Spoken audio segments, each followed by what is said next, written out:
भजवन नारायण नारायण नारायण नारायण नारायण नारायण सत्यनारायण नारायण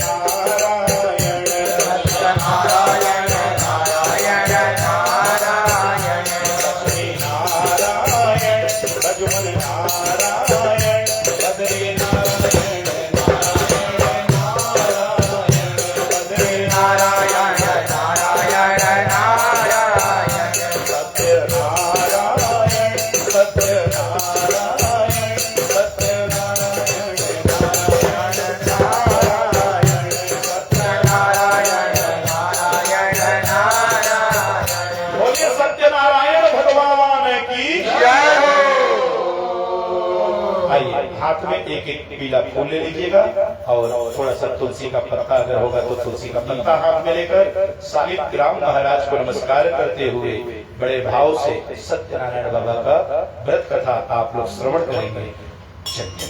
ओम आदि देवो जगत्कारणो श्रीधरो लोकनाथो विभव्यापको शंकरो सर्वभक्तेष्टदमोक्तिदो माधवो सत्यनारायणो विष्णुमीशो भजे लक्ष्मीनारायणो विष्णुमीशो भजे सत्यनारायण भगवान की जय हो।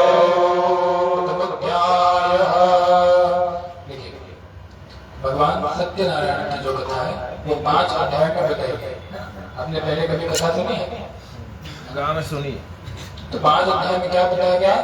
ये है सत्यनारायण व्रत कथा। इसी में 3 बातें बताई गई। सत्यनारायण मतलब नारायण है परम सत्य।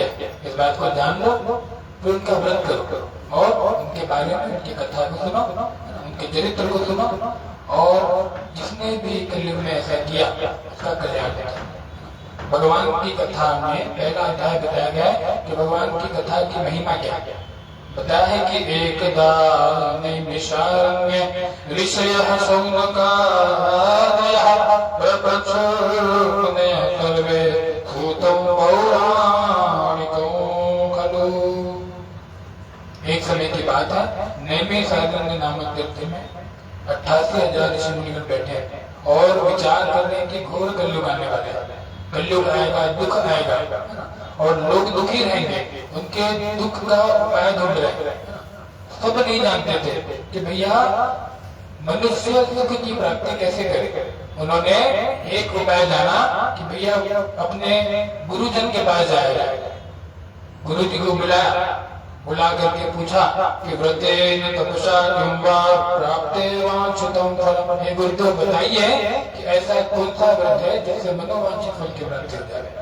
कहते हैं कि भैया एकदा नारदो योगी परानुग्रहकांक्षया पर्यटन विविधान लोकान मर्त्य लोकमुपागत। सूत जी कह रहे हैं भैया क्या एक समय की बात है, ये वो कथा है जो स्वयं नारायण ने नारद जी को बताया है। नारद जी पृथ्वी लोक पर आए थे, नाना प्रकार की योनि में नाना प्रकार के लोगों को देखा, सब दुखी हैं। ऐसे दुख, किसी का तन दुखी, किसी का मन दुखी और कोई हरदम रहे उदास। भैया जब किसी को पूछा जाए कि दुख क्या है और अगर आप अपने दुख को ही ना बता सको तो फिर उसका उपाय कैसे बताया जाए? उपाय नहीं बता सके। कहा भैया नारद जी का भी सर्च करा गया। उन्होंने क्या किया? तो जैसे गुरु जी ने बताया कि नारायण नारायण भजबल नारायण नारायण नारायण। मन में भगवान नारायण के नाम का स्मरण करते हुए विष्णु लोग गए हैं। वहां पर उन्होंने भगवान नारायण जी को देखा। कैसे देखा? जैसे आप साक्षात देख रहे हैं। जय हो। शंख चक्र गदा पद्मं वनमाला विभूषितम्। भगवान के हाथ में शंख चक्र गदा पद्म वनमाला से विभूषित ऐसे भगवान को देख करके शास्त्रांग दंडवत प्रणाम किया है और प्रभु से कहा कि प्रभु मैं पृथ्वी लोक पर गया था और मैंने देखा कि सब दुखी हैं। अगर कोई उपाय आप जानते हो तो मुझे बताएं। भगवान ने बताया है कि सत्यनारायण व्रत भगवान बताते हैं कि स्वयं बता रहे हैं सत्यनारायण नाम का व्रत है ना। सत्यनारायण शैव व्रतम संविधानतः सद्यः भुक्त्वा कृत्वा परत्र मोक्षमाप्नुयात्। जिस भी व्यक्ति ने भगवान के व्रत को किया उसे सब दुखों से मुक्ति मिलेगी। जब इस बात को नारद जी ने जाना तो चार प्रश्न पूछा। प्रश्न क्या पूछा? इस व्रत को करने से क्या मिलेगा, फल क्या मिलेगा? बताया है किं विधानम च केनैव तद व्रतम् विस्तराद ब्रूहि तदा यद् व्रतम्।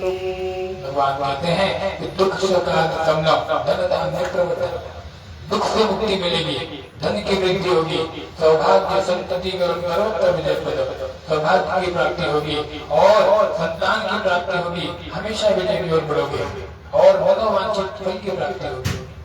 जब इस फल को भगवान के मुख से नारद जी ने सुना तो पूछा है कि इसे करना कैसे।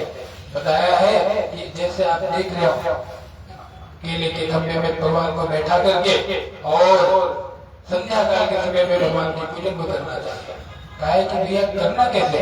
कहा है कि भैया जब आपको करना है तो आपके अंदर भगवान की पूजा के लिए भाव होना चाहिए। भाव से भगवान को अगर आप पूजोगे तब आपको सब दुखों से मुक्ति मिलेगी, मनोवांछित फल की प्राप्ति होगी। इस बात को सुनकर के चौथा प्रश्न पूछा नारद जी ने, किसको और किसी ने किया है? भगवान स्वयं बताते हैं कि इसकी बड़ी विस्तार में एक लंबी कथा है, फिर भी 4 अध्याय में आपको मैं बताता हूँ। कहा है कि मैं विशेषता कलयुग में विशेषता जिस भी मनुष्य ने किया मनोवांछित फल की प्राप्ति होती है। सत्यनारायण भगवान की जय हो, वृंदावन बिहारी लाल की जय, अनंत ध्वनि।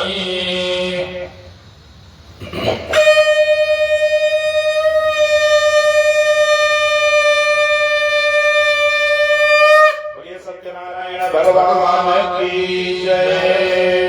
संतन के संग रे तेरी अच्छी बनेगी, संतन के संग रे तेरी अच्छी बनेगी, अच्छी बनेगी बिगड़ी बनेगी, अच्छी बनेगी बिगड़ी बनेगी।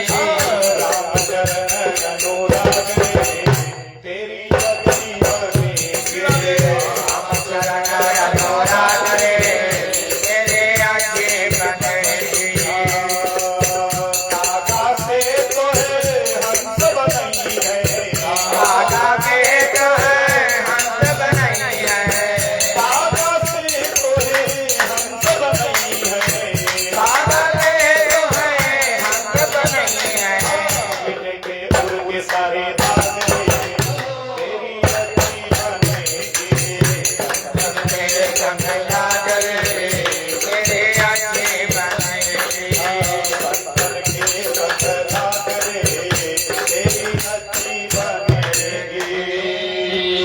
संत बलवंत हनुमंत लाल की जय हो। अग्रे हाथ का फूल और तुलसी पत्र रख देंगे वहाँ पर आसन पे, और पुनः हाथ में फूल तुलसी पत्र लेकर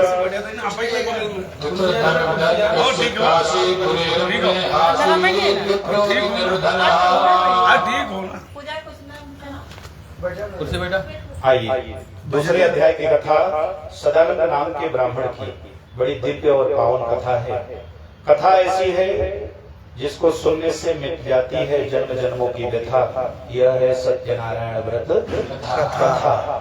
सदानंद नाम के एक ब्राह्मण जो काशी नगर में निवास करते हैं परंतु अत्यंत दरिद्र है। ब्राह्मणों अति दरिद्रो भिक्षार्थम वैभ्रमे मही मतलब पृथ्वी पर भ्रमण कर रहे हैं। इसलिए यदि कहीं से कुछ दान दक्षिणा मिल जाए तो हमारे परिवार का बाल बच्चे का भरण पोषण हो जाए। एक दिन अनाहत करुणाकालय भगवान श्री गोविंद ने उनके ऊपर कृपा किया। स्वयं एक बूढ़े ब्राह्मण का रूप पकड़कर प्रकट हुए और ब्राह्मण देवता से कहा कि ब्राह्मण जी, आप इस प्रकार से दुखी होकर पृथ्वी पर क्यों विचरण कर रहे हैं? ब्राह्मण देवता ने कहा, ब्राह्मणो अति दरिद्रोहम विचारथम वैभरमे महि उपायं यदि जानासि कृपया कथय प्रभु। कहा, यदि आपके पास कोई उपाय है तो मुझे बतलाइए। मैं इस प्रकार से पृथ्वी के ऊपर विचरण कर रहा हूं ताकि मेरे परिवार का भरण पोषण हो सके। भगवान सत्यनारायण को उनके ऊपर बड़ी दया आई और उन्होंने सत्यनारायण व्रत करने का विधान दिया। कहा, ये व्रत करो, निश्चित तुम्हारे पाप और ताप नष्ट हो जाएंगे, इसमें कोई संदेह नहीं है। भगवान के मुख से भगवान की ही कथा सुनकर सदानंद महाराज अपने भवन आए। रात्रि निद्रा न लभो धनान, पूरी रात नींद नहीं आई। प्रातः काल हुआ, संकल्प लिया और भिक्षा मांगने निकल पड़े। जिस नगर में लोग बिना कुछ दिए ही उनको धुनकार कर भगा दिया करते थे, आज उस नगर से उन्हें दूने धन की प्राप्ति हुई। लोग बुला बुला कर कोई उनको अनाज दे रहा है, कोई उनको धन दे रहा है, कोई उनको वस्त्र दे रहा है। सदानंद महाराज बड़े मगन हुए और जब मगन हुए तो मगन होकर भगवान का उन्होंने गुणगान किया। क्या कहा, सर पे दीनानाथ करे अब क्या करना, सर पे दीनानाथ करे अब क्या करना, सर पे दीनानाथ करे अब क्या करना, सर पे दीनानाथ करे अब क्या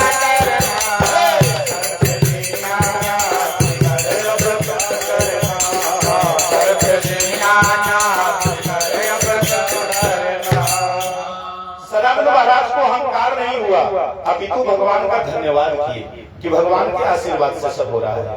जो धन प्राप्त किया उसी से सत्यनारायण का व्रत किए और अपने बंधु बांधव के एकत्र करके बड़े निष्ठा भक्ति से व्रत करते करते आज सदानंद महाराज का ऐसा स्वभाव और ऐसा वर्चस्व हुआ है कि पूरे नगर में द्विजोत्तम के नाम से विख्यात है। द्विज मतलब ब्राह्मण और उत्तम मतलब ब्राह्मणों में सबसे उत्तम श्रेष्ठ। और धनवान तो इतना हो गए हैं कि जब आपस में लोग बातचीत करते हैं तो कहते हैं, भैया इस नगर में अगर कोई सबसे बड़ा धनवान है तो सदानंद महाराज है, इनसे बड़ा कोई धनी नहीं है। देखिए, ये भगवान की करुणा है। कुछ वर्ष पहले क्या थे, ब्राह्मणों अति दरिद्रो, हम अति शब्द लगा, यानी इनके जैसा कोई दरिद्र नहीं। और जब धनवान बने तो कहा, भैया द्विजोत्तम, इतने उत्तम बन गए कि इनके जैसा कोई यहाँ पर धनवान नहीं। एक समय एक उनके बचपन का सखा लकड़हारा लकड़ी बेचते हुए आया तो सदानंद महाराज के भवन को देखा तो बड़ा आश्चर्य में पड़ा। कहा कि कल तक भिक्षा मांगने वाला प्राणी आज इतने सुंदर से भवन में निवास कर रहे हैं, कौन सी देव की महिमा है। अंदर प्रवेश किया तो भगवान सत्यनारायण का व्रत मिला। चुपचाप बैठकर भगवान की पूजा श्रवण की, प्रसाद भक्षण किया और प्रसाद भक्षण करने के उपरांत जलपान करके उन्होंने सदानंद महाराज से पूछा कि सदानंद महाराज, कृपया करके मुझे भी यह उपाय बताइए, मैं भी अपने दरिद्रता से मुक्ति चाहता हूँ। तो सदानंद महाराज ने उनको बड़ा सुंदर उपाय बताया। क्या बताया कि दुनिया जिसको ठुकराती है, दुनिया जिसको ठुकराती है, यह गोद बिठाए जाते हैं, यह गोद बिठाए जाते हैं। दरबार में सत्यनारायण के, दरबार में सत्यनारायण के दुख दर्द मिटाए जाते हैं, दुख दर्द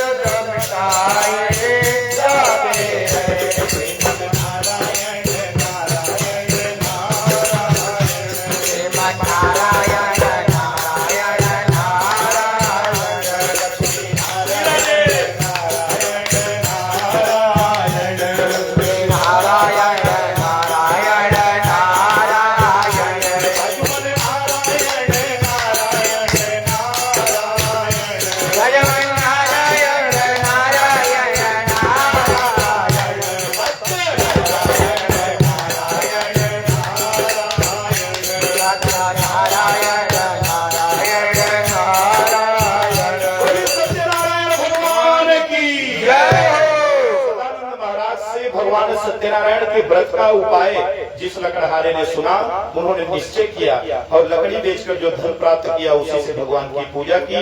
धीरे धीरे समय बदला और सब प्रकार के धन से परिपूर्ण होते हुए परम धाम वैकुंठ को लकड़हारे ने प्राप्त किया। दूसरे अध्याय को विश्राम। इति श्री स्कंद पुराण सत्यनारायण व्रत कथायां द्वितीयो अध्याय। बोलिए श्री वृंदावन बिहारी लाल की। आपके हाथ में जो पुष्प और तुलसी पत्र है सामने छोड़ दीजिएगा और पुनः तीसरे अध्याय के लिए हाथ में तुलसी पत्र और पुष्प लीजिएगा। और तीसरे अध्याय की कथा साधु नाम के वैश्य की है। और वैश्य महोदय जो हैं वह बड़े ही भावुक हैं। उन्होंने एक बार भगवान सत्यनारायण की कथा करते देखा। किसको?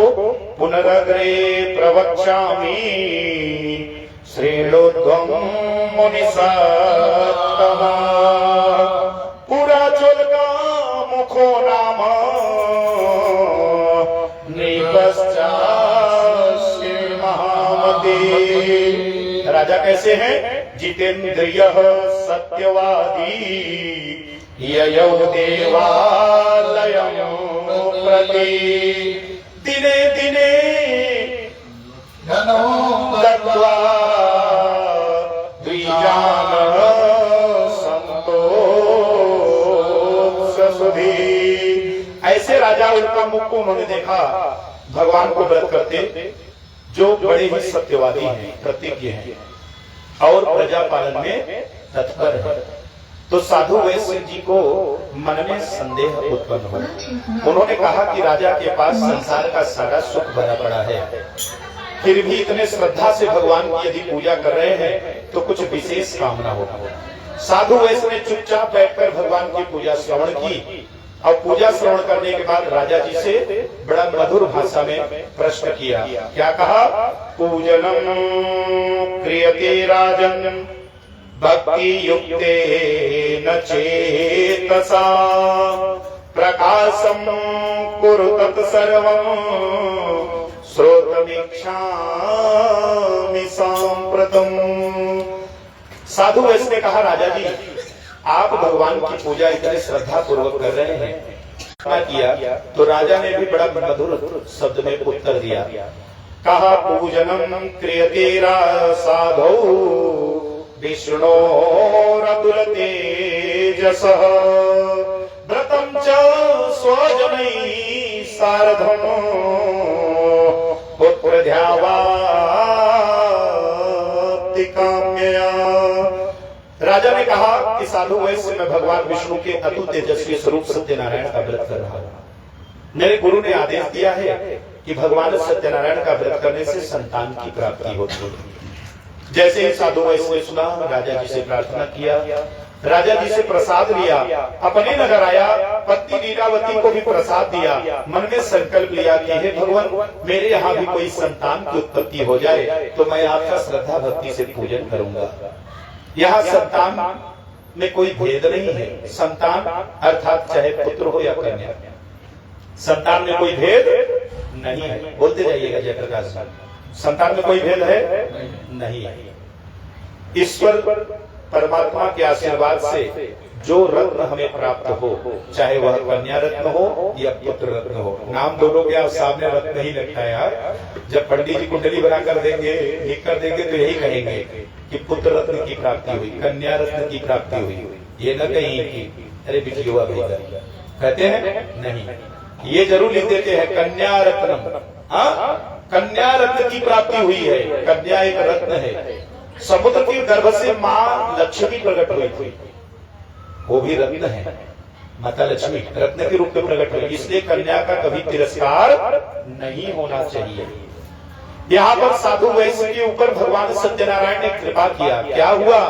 दशमे मासी वैपस्याः कन्या रत्नम जायते दिने दिने साववृधे शुक्ल पक्षे यथा शशि।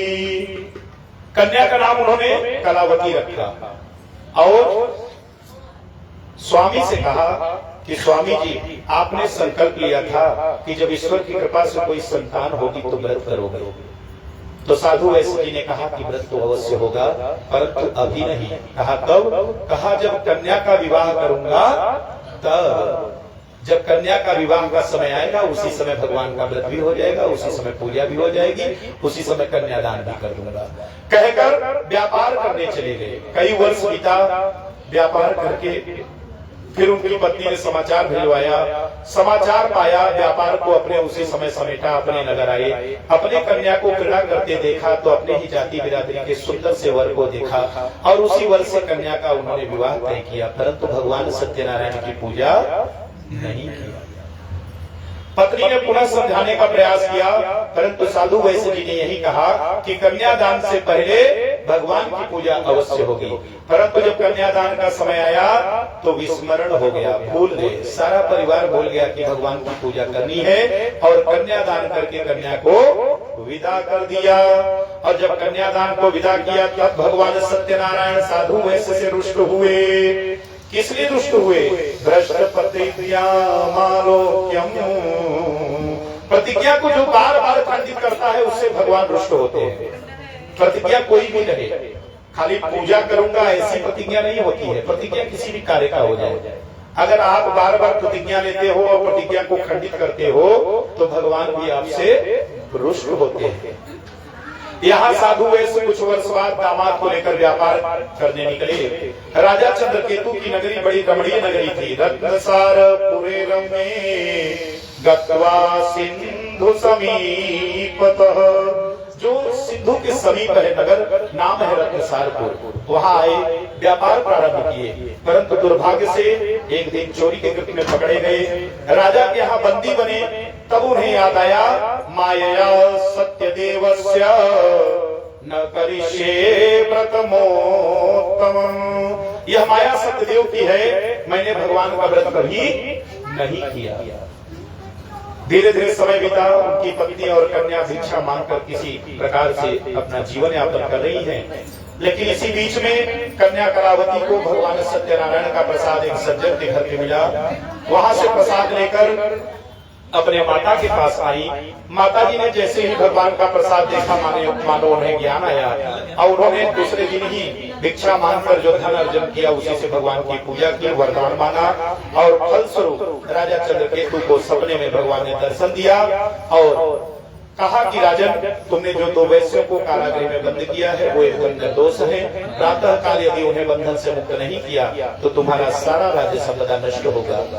राजा ने स्वप्न की बात अपने सचिवों से बताई और मंत्रणा यही आया कि जितना जल्दी से जल्दी हो दोनों वैश्यों को बंधन से मुक्त किया जाए। राजा ने ससम्मान दोनों वैश्यों को कारागृह से मुक्त कराया, उनके छौरादी कर्म कराए, नवीन पीत वस्त्र पहनाया, जितना उनका धन छीना था दूना करके दिया और राजकोष से खूब सोना चांदी धन संपदा देकर अपने राज्य से विदा किया। तीसरे अध्याय को संत महात्माओं द्वारा यहाँ पर विश्राम। इति श्री स्कंद पुराणे नेवाखंडे सत्यनारायण व्रतकथायाम तृतीयो अध्याय। बोले सत्यनारायण भगवान की जय। तारा है सारा जमाना, श्याम हमको बितारो। तारा है सारा जमाना, श्याम हमको बितारो। तारा है सारा जमाना, श्याम हमको बितारो। तारा है सारा जमाना, श्याम हमको बितारो।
प्रथम चतुर्थो अध्याय।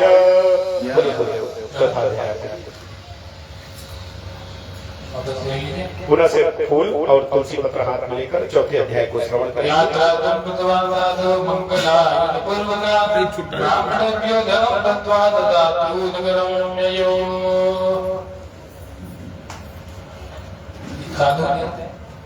ब्राह्मणों को धन इत्यादि लेकर के मंगलाचरण करके अपने नगर की ओर प्रस्थान किया। सोचा कि थोड़ा विश्राम किया जाए, फिर घर की ओर बढ़ा जाए। विश्राम करने बैठे हैं, भगवान ने ब्राह्मण के रूप को धारण किया और पहुंचा लेने के लिए पहुंच गए। पहुंचा, साधु से पूछा है कि ये साधु नौका किसकी है? साधु के द्वारा बताए जाने पर ये मेरी ही नौका है। भगवान संतुष्ट हुए। भगवान ने पूछा कि नौका में भरा क्या? उन्होंने झूठ बोला। जो धन इत्यादि मिला था उन्होंने कह दिया कि लता पत्र इत्यादि इसमें भरे हुए। इस बात को सुन करके ब्राह्मण देवता रुष्ट हुए, नाराज हुए और कहा कि जैसा आपने कहा आपके वचन सत्य हो। ऐसा कह के भगवान वहां से चले गए। इस बात को सुन करके जब नौका को देखा तो नौका में सब कुछ परिवर्तित हो चुका था। और जब दामाद के द्वारा बताया जाने पर कि आपने ब्राह्मण से झूठ कहा है, दौड़ ने ब्राह्मण को ढूंढा और क्षमा याचना करी। कहा कि ये ब्राह्मण देवता मुझे क्षमा कर। ब्राह्मण की क्षमा याचना करके और पुनः अपने नौका की ओर गए तो सब कुछ उनके आशीर्वाद से प्राप्त हो गया था। घर की ओर अपने जा रहे हैं, वहाँ लीलावती कलावती देख करके भगवान की पूजन कर रहे हैं। वहाँ पे उन्होंने देखा है, शाम को आएंगे, वहाँ पे उन्होंने देखा कि जब पति देव निकट आ रहे हैं, लोगों के द्वारा बताए जाने पर पूजन में मन नहीं लगा। पूजा को छोड़ करके घर से बाहर चले गए। ऐसा करने से, ऐसा अपराध करने से क्या हुआ? जो नौका थी पानी में डूब गई। और जब आंखों से अपने स्वयं पतिदेव को जाते हुए देखा तो प्रभु को सारे दोष दे डाला। पहले की स्त्रियाँ जला कर बैठ करके अग्नि जला करके जल जाती थी। जब ऐसा करने का प्रयत्न किया, आकाशवाणी हुई है, बताया है कि आप भगवान को जो दोष दे रहे हो पहले उस कार्य को पूर्ण करो, भगवान आपकी मनोकामना को पूर्ण करेगा। और जब पुनः जाकर के बैठी और भगवान ब्राह्मण को बुला करके भगवान के पूजन को किया है, भगवान के आशीर्वाद से पुनः सब कुछ प्राप्त हो गया। नारायण भगवान की जय, बिहारी लाल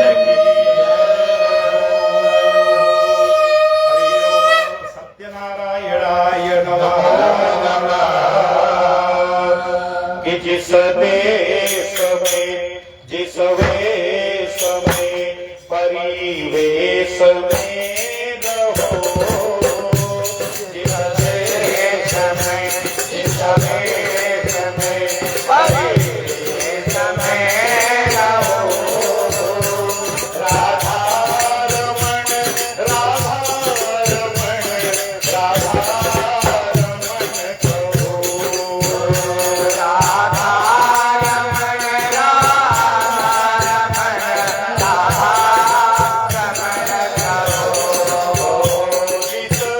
रंग में जिस संग में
पत्र वहां रख देंगे और पुनः पंचम अध्याय के लिए हाथ में तुलसी पत्र और पुष्प लेंगे।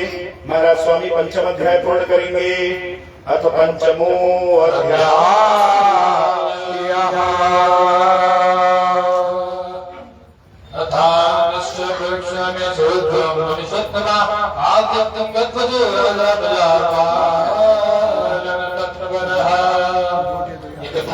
अध्याय तुमको भगवान के राजा अपनी प्रजा का पालन करने में तत्पर, एक समय उनको भी दुखाया। कहा है भैया वन में कैसे पशु पक्षियों का शिकार किया और शिकार करके बड़े वृक्ष के नीचे आकर के बैठे और बैठ बैठे देखा कि कुछ लोग वहां पर भगवान की पूजन को कर रहे। राजा में कुछ भी गलती नहीं थी, बस एक ही गलती थी, क्या कि वो अहंकारी थे। अहंकार में ना तो अपने पूजन के समय गए, ना तो भगवान का आशीर्वाद लिया, और जब पूजन पूर्ण होने के बाद जो लोग करते भगवान का प्रसाद इत्यादि लेकर गए उसका भी परित्याग किया। ऐसा करने से 100 पुत्र इत्यादि सभी नष्ट हो गए, भगवान रुष्ट हो गए, तो वो कुछ जला करके राख कर दिया। कहा है भैया फिर भी अहंकार खत्म नहीं हुआ। क्या किया उन्होंने भैया उसके बाद भी प्रयत्न किया कि कैसे अपने प्रजा को बनाया जाए, लेकिन कहा है भैया जब सब कुछ खत्म हुआ तो कुछ नहीं मिला। भूख लगी, संध्या काल का समय, भूख के लिए भटकने लगे, सोचा शिकार करके पेट भर लिया जाए। शिकार के लिए कुछ नहीं दिखा, सोचा कुछ फूल पत्ते इत्यादि तोड़ करके पेट में भरा जाए, कुछ नहीं मिला। भटक करके फिर उसी जगह पे आकर के बैठे जहाँ पर गोपगढ़ बैठे हुए थे, और जब गोपगढ़ को कहा कि मुझे प्रसाद दीजिए, भूख लगी है, उसी प्रसाद को पा करके जीवन धन्य हुआ। बताया भैया उसी प्रसाद में प्रभु के साक्षात दर्शन किए उन्होंने, और ऐसा करने से क्या हुआ धीरे धीरे उसके अहंकार कम होने लगे। इसलिए कहते हैं कि राम नाम अति मीठा है, कोई गा के देख ले, आ जाते हैं नाम कोई बुला के देख ले।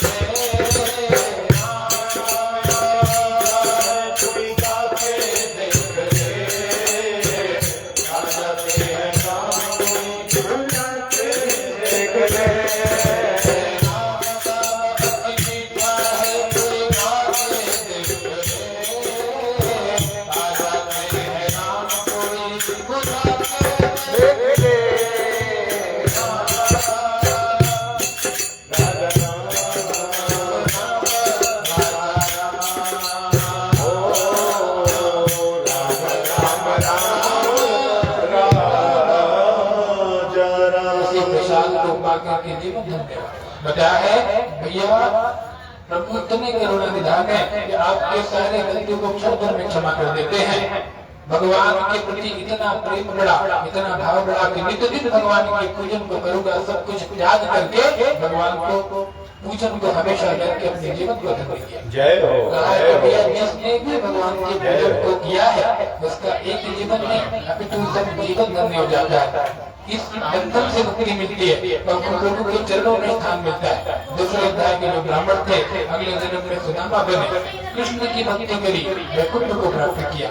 ऐसे ही जो राजा थे, राजा भी अगले जन्म में राजा दशरथ बने, राम जी से पुत्र को पाया, भगवान के पूजन को करके वैकुंठ को प्राप्त किया। जो गोपगढ़ इत्यादि बैठे थे वो कृष्ण के ग्वाल बाल बने, गौ माता की सेवा करी, वैकुंठ को प्राप्त किया। ऐसे ही जो दुर्गत के नाम के राजा थे वो मनु बने और उन्होंने भी वैकुंठ को प्राप्त किया। सत्यनारायण भगवान की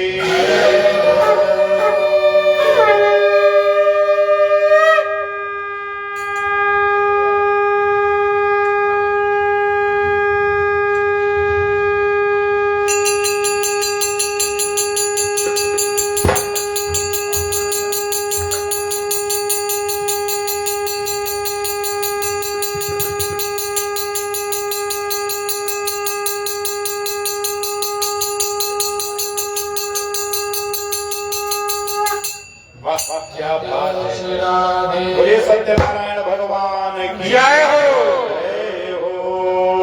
छोटी छोटी गैया छोटे छोटे छोटे छोटे गैया छोटे छोटे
कृष्ण कन्हैया लाल की जय हो।